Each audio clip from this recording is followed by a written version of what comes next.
మేడారంలో జన జాతర పోటెత్తింది. అమ్మల దర్శనం కోసం లక్షలాది మంది తరలివచ్చారు. అడవి దేవతలు గద్దెలపై భక్తులకు దర్శనమిస్తూ అభయమిస్తున్నారు. సమ్మక్క సారలమ్మ, పగిడిద్దరాజు, గోవిందరాజు సమేతంగా భక్తుల పూజలు అందుకుంటోంది సమ్మక్క. వన దేవతలంతా ఒకే దగ్గర కొలువు తీరిన అద్భుత ఘట్టాన్ని కనులారా తిలకించి తరిస్తున్నారు భక్తజనం.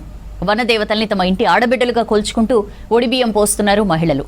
అమ్మల దర్శనానికి లక్షలాదిగా భక్తులు తరలివస్తున్నారు. రేపు సాయంత్రం వరకు గద్దెలపై దర్శనమివ్వనున్నారు అమ్మవార్లు. ప్రత్యేక పూజల తర్వాత తిరిగి వనప్రవేశం చేయనున్నారు.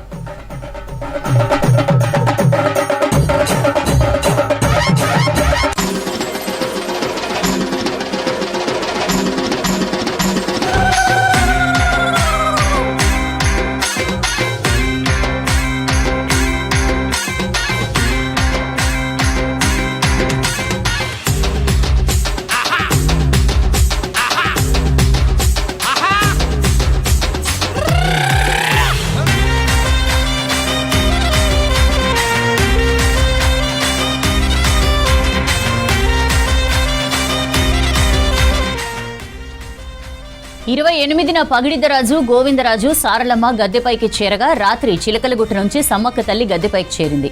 దీంతో అందరూ గద్దెలపై కొలువు తీరారు.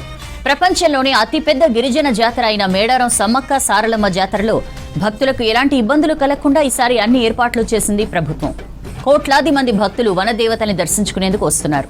తెలంగాణ ప్రభుత్వం మేడారం జాతరకు 4000 ప్రత్యేక బస్సులు ఏర్పాటు చేసింది.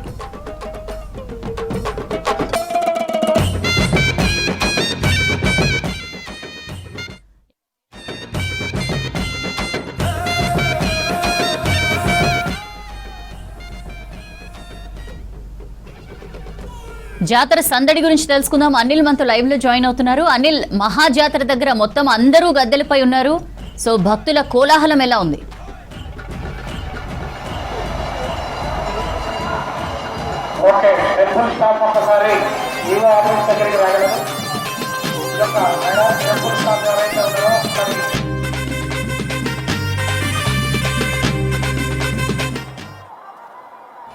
సౌజన్య, మేడారం సమ్మక్క సారలమ్మ జాతరలో మొత్తం కూడా జనసంద్రోహంగా మారింది. ఈరోజు చివరి రోజు కావడంతో, ఎందుకంటే అమ్మవారు గద్దెలపైన ఉంటారు. ఇటు ఇద్దరు కూడా, అటు సమ్మక్క సారలమ్మ, గోవిందరాజు, పగిడిద్దరాజు అందరూ కూడా గద్దెలపైన ఈరోజు ఉంటారు కాబట్టి సో సుదూర ప్రాంతాల నుంచి వచ్చి తల్లులను దర్శించుకుంటున్నారు. అయితే మనకి ఈరోజు ఉదయం నుండి కూడా భారీ సంఖ్యలో జనసంద్రోహం పెరిగింది. మనకి నిన్నటితో పోలిస్తే ఈరోజు ఇంకా అధిక సంఖ్యలో భక్తులు వచ్చి దర్శనం చేసుకుంటున్నారు. ఇంకా ఆర్టీసీ బస్సులలో ఎక్కువ వస్తున్నారు. ఎందుకంటే ప్రైవేట్ వాహనాలలో వచ్చేటువంటి వారికి చాలా దూరంగా పోలీసులు ఇప్పటికే ఆపేస్తున్నారు. సో ఆర్టీసీ బస్ స్టాండ్ అయితే దాదాపు మనకి గద్దెలకి 1 కిలోమీటర్ దూరంలో ఉంటుంది కాబట్టి ఆర్టీసీ బస్సులోనే ఎక్కువగా భక్తులు వచ్చి తల్లులను దర్శించుకుంటుంటారు. ఇక ఎట్లాంటి ఇబ్బందులు లేకుండా కూడా పూర్తిగా అధికారులు కూడా ఏర్పాటు చేశామని చెప్తారు. కానీ నిన్న నైటు హెవీ క్రౌడ్ వచ్చేసింది. ఎందుకంటే సమ్మక్క చిలకలగుట్ట నుంచి బయలుదేరడంతో సో కొంత గద్దెను అక్కడ గద్దెలో కొన్ని పూజా కార్యక్రమాలు ఉంటాయి కాబట్టి కొంత సామాన్య పబ్లిక్ని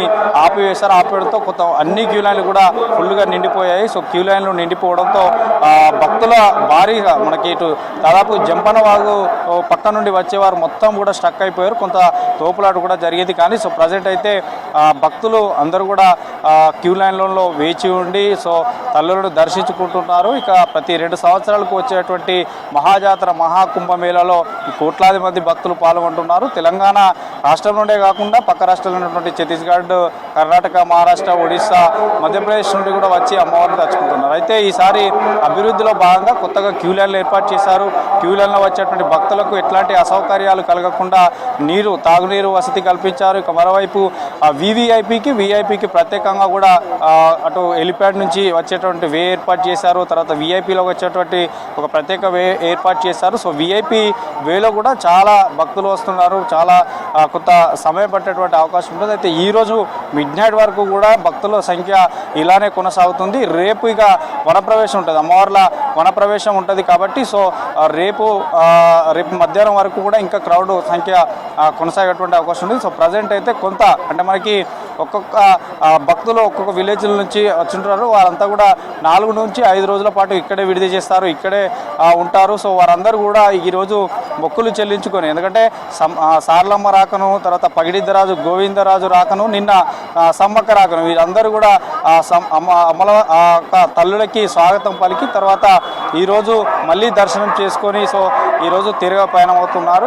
ఇప్పటికే ఈరోజు రాష్ట్ర గవర్నర్ జిష్ణుదేవ్ వర్మతో పాటు మరో కొంతమంది రాజకీయ నాయకులు కూడా ప్రోటోకాల్ ద్వారా ఇక్కడ వచ్చి అమ్మవార్లను దర్శించుకున్నారు. సో మొత్తంగా ఎన్నడూ లేనటువంటి విధంగా మనకి గతంతో పోలిస్తే ఈ మేడారం చరిత్రలోనే గతంలో పోలిసి ఈసారి కొత్తగా ఏర్పాటు చేసినటువంటి అభివృద్ధిలో భాగంగా ఏర్పాటు చేసినటువంటి డెవలప్ అన్నీ కూడా బాగున్నాయంటూ కూడా భక్తులు చెప్తున్నారు. ఇక ఈరోజు నైట్ వరకు కూడా ఇంకా భక్తుల సంఖ్య పెరిగేటువంటి అవకాశం ఉంటుంది. అయితే పోలీసు అధికారులు కూడా ఎప్పటికప్పుడు అలర్ట్ చేస్తున్నారు. సో భక్తులు అంటే ఎక్కువగా ఆవేశపడకుండా తొందరపడకుండా సో క్యూ లైన్లో వేచి ఉండి దర్శనం చేసుకోవాలంటూ కూడా చెప్తున్నారు. ఇక మరోవైపు వైద్య శిబిరం కూడా ఏర్పాటు చేశారు. ఇటు ఎప్పటికప్పుడు మానిటరింగ్ చేస్తున్నారు పోలీసు అధికారులు. ఇక్కడికి స్థానికంగా ఉన్నటువంటి రాష్ట్ర డీజీపీ కూడా పర్యవేక్షించాడు. అమ్మవారిని దర్శించుకొని కూడా భద్రతా పరంగా ఇట్లాంటి చర్యలు ఉన్నాయి, సో ఇట్లా అనేది కూడా పర్యవేక్షించారు. సో నిన్న కూడా సమ్మక్క రాక కోసం కూడా భారీగా భక్తులు తరలివచ్చారు. సో అన్నీ కూడా ఇక్కడ జరిగేటువంటి ప్రతిదీ కూడా, ఎందుకంటే ప్రతి 2 సంవత్సరాలకు ఒకేసారి వచ్చేటువంటి మహా గిరిజన మహా కుంభమేళగా తెలంగాణ రాష్ట్ర జాతరగా కూడా ఉంది కాబట్టి సో ఈ యొక్క పండుగలో పాల్గొని కోరిన కోరికలు తీర్చే కొంగు బంగారం ఇచ్చే సమ్మక్క సారమ్మ తల్లుల యొక్క దీవెనలు మాకు ఎల్లవేళలో ఉంటాయి, మా పిల్లలకు మా యొక్క కొడుకులకు అందరికీ ఉంటాయి అంటూ కూడా కుటుంబ సమేతంగా వచ్చి అమ్మవారిని దర్శించుకుంటున్నారు. సో ఇప్పటికీ ఇంకా కూడా గుడారాలు వేసుకొని టెంట్లు వేసుకొని వారి వాహనాలలో తర్వాత ఎడ్ల బండ్లలో వచ్చిన వారు ఇంకా కూడా ఇక్కడే విడిది చేస్తున్నారు. సో ఒక్కొక్కరు 2-3 సార్లు కూడా తల్లుల యొక్క గద్దెల దగ్గరికి వచ్చి వారి యొక్క బంగారమైనటువంటి బెల్లంను కూడా సమర్పిస్తున్నారు. సో వారి యొక్క ముడుపులు ఉంటే చెల్లించుకుంటున్నారు. సో ఇట్లా ప్రతి 2 సంవత్సరాలకు ఒకసారి వచ్చేటువంటి మహాజాతరలో మాత్రం అందరూ భాగమవుతున్నారు. వనం నుండి జనంలోకి వచ్చినటువంటి ఈ యొక్క తల్లుల యొక్క వారి యొక్క కోరికలు కూడా కోరుకుంటున్నారు. ఇక రేపు కొంత పబ్లిక్ తగ్గేటువంటి అవకాశం ఉంటుందని కూడా అంచనా వేస్తున్నారు. ఎందుకంటే రేపు అమ్మవారు వనప్రవేశం ఉంటుంది కాబట్టి రేపు మధ్యాహ్నం వరకు కొంత పబ్లిక్ తగ్గేటువంటి అవకాశం ఉంటుంది. ఇక ఇప్పటికే ఆర్టీసీ బస్ స్టాండ్లలో కూడా తిరుగుపోయినటువంటి వారి సంఖ్య కూడా పెరుగుతూనే ఉన్నది. ఇక వారి సొంత వాహనాలతో వెళ్ళేవారు కూడా ట్రాఫిక్ కొంత అంతరాయం ఏర్పడుతుంది. మనకి ఇక్కడ నుంచి ఇక తిరుగుపయనం అవుతున్నారంటే ఖచ్చితంగా ట్రాఫిక్ మొదలవుతుంది. సో ప్రజెంట్ అయితే గద్దెల వద్ద మొత్తం భక్తులతో కిటకిటలాడుతుంది. భక్తులు మొత్తం కూడా లోపల ఒకేసారి ఈ సంవత్సరం ఈ జాతరకి దాదాపు ఒకేసారి 10,000 మంది అమ్మవారి గద్దెల వద్ద ఉండి దర్శనం చేసుకొని బయటకు వచ్చేటువంటి విధంగా ఏర్పాట్లు చేశారు. సో మొత్తం కూడా క్యూ లైన్లలోనే వెళ్తున్నారు. 2 క్యూ లైన్లు ఏర్పాటు చేశారు మనకి. సో 2 క్యూ లైన్లలో కూడా మొత్తం భక్తులు ఫుల్గా నిండిపోయి ఉన్నారు. సో ఎక్కడ ఎలాంటి ఇబ్బంది ఉన్నా కూడా ఇటు 108 సేవలు కూడా ఎప్పటికప్పుడు సమ్మక్క సారలమ్మ గద్దెల ప్రాంగణంతో పాటు మేడారం పరిసర ప్రాంతాల్లో ఇటు గూడారాలు వేసుకున్నటువంటి ఏరియాలతో పాటు అటు జంపన్న వాగు, సో ఆర్టీసీ బస్ స్టాండ్ కానీ ఇట్లా ఈ ఏరియాలు మొత్తం కూడా ఎక్కడికక్కడ తిరుగుతున్నాయి. సో వైద్య సేవలకు కూడా ఎట్లాంటి ఇబ్బంది లేకుండా చూస్తున్నారు. ఇక ప్రజెంట్ అయితే భక్తుల కోలాహలంతో మేడారం శివసత్తుల పూనకాలతో సమ్మక్క తల్లుల యొక్క వాళ్ళ యొక్క ఏవైతే జోగినీల ఆటపాటలతో ఉగ్గు డోళ్ల మధ్య మాత్రం మేడారం మారుమోగుతుంది. సో వనదేవతల జనజాతర మాత్రం బ్రహ్మాండంగా ఇంకా కొనసాగుతుంది. సో మళ్ళీ 2 సంవత్సరాలకు వస్తుంది కాబట్టి ఇక్కడ ఉండి అమ్మవారిని దర్శించుకొని అంతా కూడా క్షేమంగా వెళ్ళాలని కోరుకుంటున్నారు. సో ప్రజెంట్ అయితే మొత్తం గద్దెల వద్ద ఎక్కడ చూసినా కూడా కిటకిటలాడుతున్నారు భక్తుల సౌజన్యం.